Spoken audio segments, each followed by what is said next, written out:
అందుకు యేసు తన శిష్యులను పిలిచి ఈ జనులు నేటికి 3 దినముల నుండి నా యొద్ద ఉన్నారు. వారికి తిననేమీ లేదు కనుక వారి మీద కనికరపడుచున్నాను. చూడండి, యేసయ్య 3 రోజులు కూటం పెట్టాడు, ప్రార్థనా కూటం.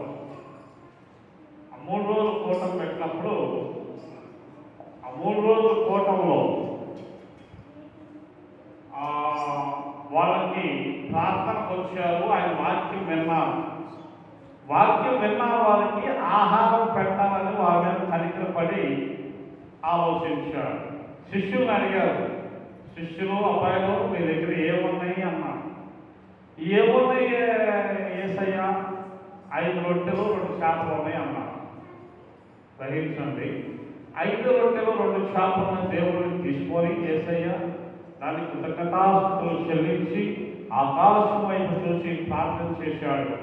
అవి మరి వారందరూ తినగా 7 గంపలు 4,000 మందికి తెచ్చినట్లు మనకు అక్కడ చరిత్ర ఆధారం చేస్తుంది. ఇప్పుడు ఎంతమంది తిన్నారు, ఎన్ని గంపలు మిగిలి అన్నది లెక్క కాదు. ఇప్పుడు యేసు క్రీస్తు ప్రభు వారు ఆహారం ఎవరికి పెట్టారు? మాము తినేది ఏనండి. ఆహారం రొట్టెలు చేపలు ఎవరు పెట్టాడు? యేసయ్య దగ్గరకు వచ్చి ప్రార్థన చేసుకునేవారు.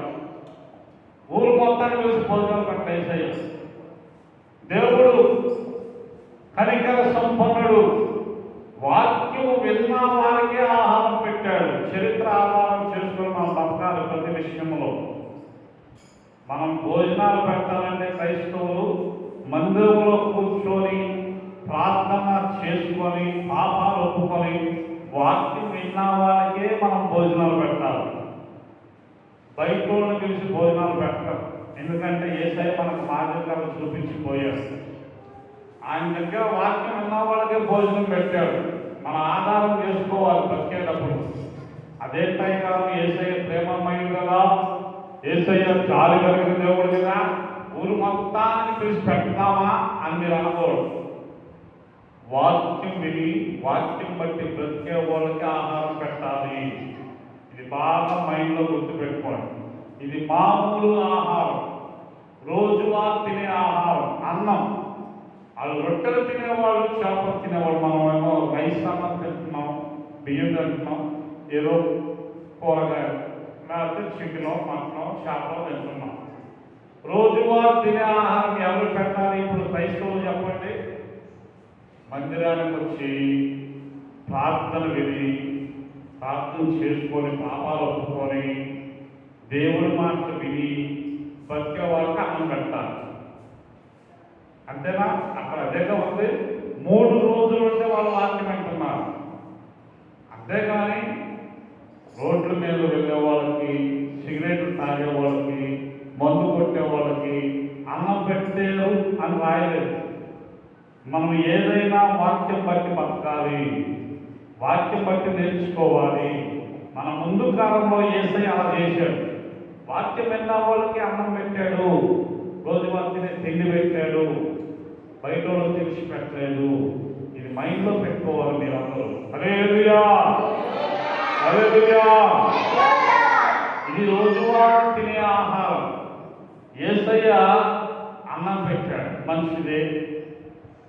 క్రైస్తవులుగా మారిన నీవు, లేక యేసు ప్రభువును అంగీకరించిన నీవు ఏం తినాలో ఏం తినకూడదో బైబిల్లో రాయబడింది. అశుద్ధమైనవి తినకూడదు. యేసయ్య దేవుడు, యేసయ్య రక్షకుడు, యేసయ్య పరిశుద్ధుడు, యేసయ్య రాజ్యంలో అంటారు. యేసయ్య రక్తంలో, యేసయ్య శరీరంలో నేను పాలు పొందుకుంటున్నా. నేను అశుద్ధమైనదేది తినకూడదని బైబిల్ సెలవిస్తుంది. నీకు నచ్చిన కూరలు తినకూడదు. దేవుడు తినొద్దన్న తిండి నువ్వు తినకూడదు. అది మాంసమైనా కాయమైనా ఏదైనా దేవుడు తినొద్దన్నా అది నువ్వు తినకూడదు నీ కడుపుకి. హల్లెలూయా. అయ్యారు దేవుడు ఏం తినొద్దు అన్నాడంటే అశుద్ధమైనవి, దేవునికి అశుద్ధమైనవి మనం తినకూడదు. ఒక వాక్యం చదువుకుందాం. బైబిల్ తీసి బైబిల్ ఉన్నవాళ్ళు యెషయా గ్రంథము 66వ అధ్యాయము 15వ వాక్యం చదవండి. యెషయా గ్రంథము 66వ అధ్యాయము 15వ వాక్యం. తోటలోనికి వెళ్ళవలని మధ్య నిల్చున్న ఒకని చూచి, చూడండి, బాగా ఆలోచించండి. నువ్వేం తినకూడదు ఇప్పుడు నేర్చుకోవాలి. ఈరోజు ఒక క్రైస్తవుడిగా, ఒక విశ్వాసిగా, ఒక పరిశుద్ధుడిగా నువ్వు ఉండాలంటే, దేవుని రాజ్యానికి నువ్వు రావాలంటే, నిత్య జీవనం పొందుకోవాలంటే నువ్వు ఏమి తినకూడదో పరిశుద్ధ గ్రంథంలో రాయబడింది. అది క్షుణ్ణంగా మనం నేర్చుకోవాలి. తోటలోనికి వెళ్ళవలని యెషయా గ్రంథము 66వ అధ్యాయం 15వ వాక్యం ఇలా ఉంది. తోటలోనికి వెళ్ళవాలని మధ్య నిల్చున్న ఒకని చూచి, ఒకరు చూసి నమ్ము ప్రతిష్ఠించుకొనుచు ఆ పవిత్రపరచుకొనుచున్న పరుచుకొంచున్న వారై పంది మాంసమును ఏ వస్తువును వస్తువులను పంది కొక్కులను తినువారును ఒకడును తప్పకుండా ఒకడను తప్పిపోకుండా నశించెదరు. నశించారు. ఇదే యెహోవా వాక్కు. ఇదే యెహోవా వాక్కు. దేవుడు ఆత్మ చెప్పుతున్న మాట చెవిగలవాడు వినుగాక. నువ్వు పరిశుద్ధులుగా మార్చబడాలంటే, నిత్య జీవానికి రావాలంటే, నమ్మి యేసయ్య దేవుడిని నమ్మి బాప్తిసం తీసుకున్న తర్వాత నీ యొక్క తిండి మారాలి, తినే ఆహారపు అలవాట్లు మారాలి. లేదు పాస్టర్ గారు, నేను నాకు నచ్చింది తింటాను అనుకుంటే కుదరదు అని పరిశుద్ధ గ్రంథం హెచ్చరిస్తుంది. నీవు తినే తిండిలో పంది మాంసం తినకూడదు. తర్వాత పంది కొక్కులు కానీ ఎలుకలు కానీ సంపుకొని తినకూడదు. అది నాశనకరమైనవి, హేయమైనవి. ఎవరు తింటారో వాళ్ళు నాశనం అవుతారని యెహోవా సెలవిస్తున్నాడు.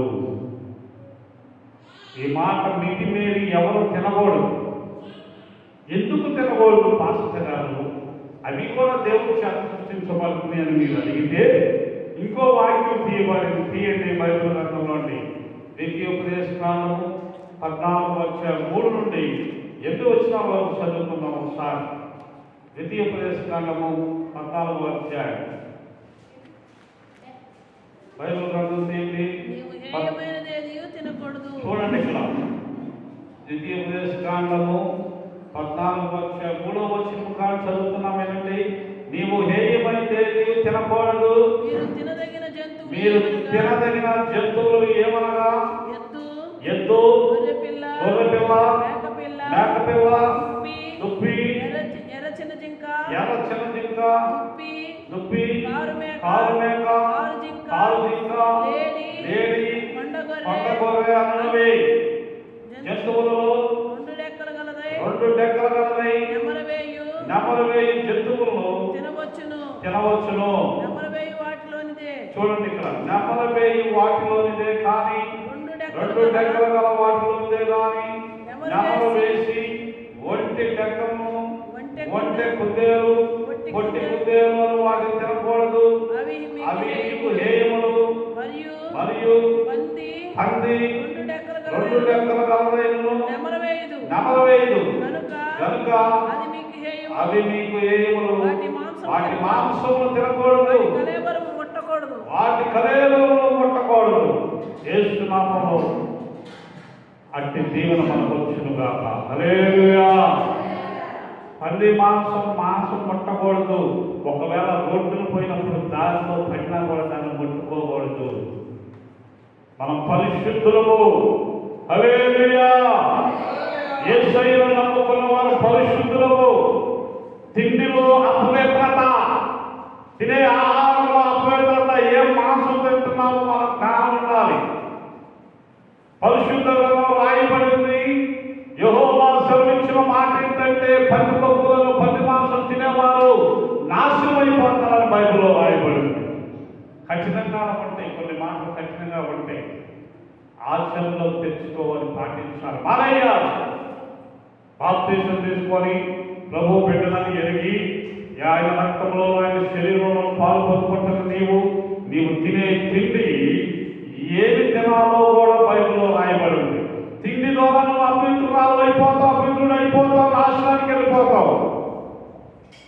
అదే గారు ప్రతి వారం ప్రార్థన వస్తున్నాను, పరిశుద్ధులుగా ఉంటున్నాను, తల పోసు నిజంగానే దేవుడు కూర్చి ప్రార్థనలో చూపిస్తున్నాను, నేను వెళ్తాను అనుకుంటున్నారు. నీ తిండి ద్వారా కూడా నరకానికి వెళ్తావు, నాశనం అయిపోతామని బైబిల్ హెచ్చరిస్తుంది.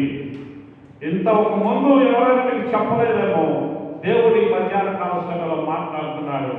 నీవు తినకూడదని తింటే నీకే నాశనం తెచ్చుకుంటావు. పాస్టర్ గారికి ఏమవు, పాస్టర్ గారు ధైర్యంగా బోధిస్తాడు. బలిపీఠం మీద నుంచి కాదు, నువ్వు తినే తిండి ఆలోచించుకొని తినాలి. ఆ తిండి పరిశుద్ధమైందా అశుద్ధమైందా నువ్వు తెలుసుకొని తింటే పరలోక రాజ్యంతో రావటమా లేక నిత్య నరకాన్ని పోవటమా అనేది నీవే తెలుసుకోగలుగుతావు. కనుక పరిశుద్ధ గ్రంథం హెచ్చరిస్తుంది, నువ్వు పంది మాంసం తినకూడదు, పంది కుక్కలు ఎలుకలు తినకూడదు, నెమరు వేయని జంతువు ఏదైనా నువ్వు తినకూడదు. నెమరు వేసే జంతువులు 2 రెక్కల కలిసి తినాలి. హల్లెలూయా, హల్లెలూయా. మన రోజువారీ తినే తిండిలో యేసయ్య ఎవరికి ఆహారం పెట్టాడు? 3 రోజులు ఉపవాసం ఉండి ప్రార్థన చేసే వాళ్ళకి ఆహారం పెట్టాడు. ఊరు మొత్తానికి పిలిచి ఆహారం పెట్టలేదు. దేవుడిని ఎరగని వారికి పిలిచి, అదేంటయ్యా మాస్టర్ గారు మన ప్రేమ అన్నారు కదా, ఏసై బిడ్డలు కదా, ఏసై ప్రేమించారు కదా, మనం ప్రేమించాలి అంత కన్నంగా అనుకోవాడు. ఎవరైతే దేవుని సన్నిధికి వచ్చి వారి పాపాలు ఒప్పుకొని దేవుని వాక్యం విని బ్రతుకుతారో వారికే మనం ఆహారం పెట్టాలని బైబిల్లో రాయబడింది. యేసయ్య కూడా అన్నటువంటి పెట్టాడు, అందరికీ పెట్టలేదు. కనుక ప్రియులారా, మనం తినే తిండి ఆశీర్వాదకరంగా మార్చబడాలి. మనకి శపితమైన జీవితంగా ఉండకూడదు. ఏ తప్పు చేయట్లేదు అయ్యారు, పాపంలో నేను మునగట్లేదు, చిన్న తప్పు కూడా చేయట్లేదంటే నువ్వు తినే తిండి ద్వారా కూడా తప్పు చేస్తావని ఈ మధ్యాహ్న కాల సమయంలో దేవుడు మనతో మాట్లాడుతున్నాడు. బూతులు తినలేదు అయ్యారు, నేను విగ్రహారాధన చేయట్లేదు అయ్యారు. తర్వాత నేను ఎవరిని నిందించట్లేదు, ఎవరిని బాధ పెట్టలేదు, ఎవరి సొమ్ము అక్రమంగా తీసుకోవట్లేదు, ఎవరిని నేను మోసం చేయట్లేదు, అబద్ధాలు ఆడలేదు, నరాన్ని చేయట్లేదు, దొంగతనం చేయట్లేదు. కానీ నువ్వు తినే తిండి నిన్ను అపవిత్రం చేసేస్తుందని ఈ మధ్యాహ్న కాల సమయంలో దేవుడు మాట్లాడుతున్నాడు. హల్లెలూయా. దేవుడు మనకిచ్చిన ఈ ఆయుష్ కాలంలో తగినట్లు మనం జీవించడం గొప్ప సంగతి. దేవుడు నీకు ఎంత ఇచ్చాడో, దేవుడు నీకు ఎంతకాలం బతకమని చెప్పాడో అప్పటి వరకు నువ్వు తినాలి. తినకుండా ఏ మానవుడు ఉండలేడు. పాస్టర్లైనా, బిషప్ అయినా, నాయకులైనా, ప్రెసిడెంట్ అయినా, ఎమ్మెల్యే అయినా, సీఎంలైనా తినాల్సిందే. ఆ తినే తిండి విషయంలో నీవేం చేయాలో తెలుసా? దేవునికి ఏదైతే తినొద్దని ప్రకటించాడో అది తినకుండా ఉండాలి. మన జీవితం మనం కాపాడుకోవాలి, మన చేతిలోనే ఉంది. అలా అన్న వాళ్ళు దేవుని స్తోత్రం చెప్పండి. హల్లెలూయా, హల్లెలూయా, హల్లెలూయా.